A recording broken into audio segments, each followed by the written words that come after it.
Class twelfth की economics एक बहुत ही ज़्यादा मुश्किल सब्जेक्ट है। अगर आप उसको गलत तरीके से पढ़ते हो, अगर आप उसे सही तरीके से नहीं पढ़ते हो, सही तरीक़ों का, सही टेक्निक्स का उसको पढ़ने के लिए इस्तेमाल नहीं करते हो और उसके टूवर्ड्स आप सही अप्रोच नहीं रखते हो, तो क्लास ट्वेल्थ इकोनॉमिक्स आपके लिए बहुत ज़्यादा मुश्किल हो सकती है और आपका पक्का कंपार्टमेंट आ सकता है इकोनॉमिक्स के अंदर if you are a student of class twelfth economics. Humanities में हो तब भी तुम्हारे पास इकोनॉमिक्स हो सकती है, कॉमर्स में हो तब तो होगी ही होगी। तो इस वीडियो में I am giving you three मज़ेदार tips to score 80 out of 80 in economics class twelfth.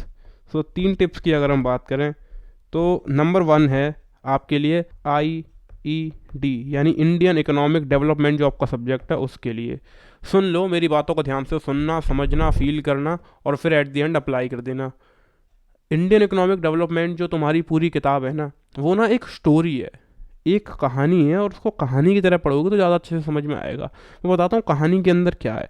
कहानी आपसे बस ये कहती है कि 1947 यानी कि अंग्रेज़ों के आने से पहले इंडिया का क्या हाल था, इंडिया की इकोनॉमी का क्या हाल था, ये चीज़ उसके अंदर दी गई है। ये हो गया इसका पार्ट 1, ठीक है, पहला पार्ट एक कहानी का।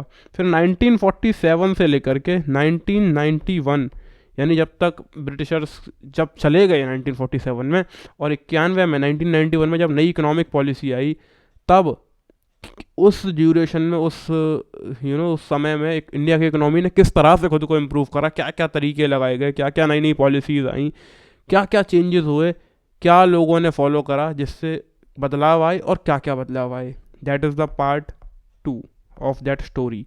एंड उसके बाद आ जाता पार्ट 3 यानी कि इसके बाद 1991 के बाद में इंडिया की इकोनॉमी जब नई पॉलिसी निकाली गई, नए रूल्स एंड रेगुलेशंस आए, तब इंडिया की इकोनॉमी किस तरीके से फ्लरिश करी 91 से लेकर आज तक 2024 तक या 2022 तक, जब तक भी तुम्हारी किताब लिखी गई है, तब तक इंडिया की इकोनॉमी किस तरह परफॉर्म कर रही है। ब्रिटिशर्स ने जो भी चीज़ें इंडिया के अंदर लेकर के आई थी, उनका मकसद क्या था और फ़ायदा क्या हुआ हमें उससे, हमें नुकसान क्या हुआ, उन्हें क्या फ़ायदा हुआ, ये सारी चीज़ें इन शॉर्ट आपकी उस कहानी के अंदर दी गई हैं। तो उसको कहानी को कहानी की तरह ही समझो और जब क्वेश्चन आए तो जो तुमने कहानी में पढ़ा था अकॉर्डिंगली अपने हिसाब से बना के आंसर लिख दो। बात को ध्यान रखना, it is just a story. इसकी थ्योरी में थ्योरी को तुम ढंग से समझ लो, कहानी को समझ लो, ज़्यादा टेक्निकलिटीज़ में ना जाना, ज़्यादा आसानी से समझ पाओगे। Take it like a story. Indian economic development के लिए आपकी थी टिप 1। फिर हम आपको देते हैं दूसरी tip, which is for of course macro economics. अब यार मैक्रो इकोनॉमिक्स जो है ना आपका, वो बहुत ही ज़्यादा डीप सब्जेक्ट है। आपको पता होगी ये चीज़ कि भैया सब कुछ कनेक्टेड सा नज़र आता है, चैप्टर 1 से लेके चैप्टर लास्ट 11 तक, 10-11 तक सब कुछ ऐसा लगता है भैया मिला जुला सा है कि सब कुछ एक दूसरे से रिलेटेड है, सब कुछ एक दूसरे से कनेक्टेड है। एक चीज़ पढ़ ली तो दूसरी भी उसी के जैसी लगती है, बड़ा डीप सब्जेक्ट है। तो इसके लिए एक टिप मेरे पास आपके लिए है कि इसको डेप्थ में समझो। इसकी भी भैया रटने की कोशिश ना गलती से मत कर लेना।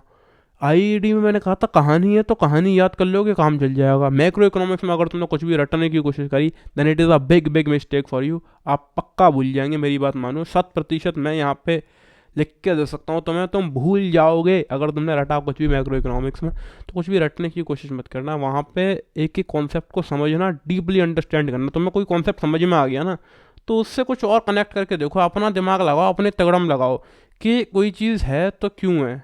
तुम शायद मेरी बात समझ पा रहे हो मैं क्या कह रहा हूँ। कोई चीज़ है मैक्रो इकोनॉमिक्स में, तुमने कोई कॉन्सेप्ट पढ़ा तो ये क्यों है, उसका लेफ्ट राइट ऊपर नीचे सब कुछ सोचो उसके बारे में और ज़्यादा खुद से सोचो। और ये चीज़ तुम्हें पूरी बुक पढ़ते हुए नहीं करना है, सिर्फ तुम एक आध दो चैप्टर शुरू के पढ़ोगे, वहाँ पे तुम अपना ज़्यादा दिमाग दौड़ा लोगे, उसके बाद तुम्हें चीज़ें इकोनॉमिक्स में आसानी से समझ में आने लगेंगी। मैक्रो इकोनॉमिक्स के अंदर ये चीज़ें मैंने क्लास 11th के शुरू में ही कर दी थी। ज़्यादा दिमाग दौड़ाता था मैं शुरू के कुछ चैप्टर्स में, अपना बहुत दिमाग लगाता था, जितना बुक में लिखा उससे ज़्यादा पढ़ता था, तो फिर चीज़ें इजीली समझ में आने लगी। इकोनॉमिक्स एक बार समझ में आ गई तो फिर तो 12th के एंड तक वो बड़ी आसान रही है हमारे लिए, बढ़िया बढ़िया मार्क्स आए, जितने भी पेपर हुए सब में बढ़िया मार्क्स आए। तो शुरुआत के कुछ चैप्टर्स में ज़्यादा दिमाग दौड़ा लेना, कॉन्सेप्ट्स को गहराई से समझ लेना। इसके लिए टिप नंबर 3 है मैक्रो इकोनॉमिक्स के लिए ये भी कि तीसरी चीज़ हमें क्या करनी है। तीसरी चीज़ है एग्जाम्पल्स। एग्जाम्पल्स का क्या मतलब है, बहुत सारे एग्जाम्पल्स आपकी बुक में दे रखे होते हैं, कोई भी कॉन्सेप्ट आपको समझाया तो उसके एग्जाम्पल होते हैं। अब आपको क्या करना है, बुक के एग्जाम्पल तो पढ़ने हैं, समझने, कोई भी दिमाग के ऊपर से नहीं आना चाहिए, ध्यान रख लेना। मैक्रो इकोनॉमिक्स में कोई भी चीज़ दिमाग के ऊपर से गई मतलब बहुत गलत हो रहा है तुम्हारे साथ, बहुत गलत हो सकता है पेपर में।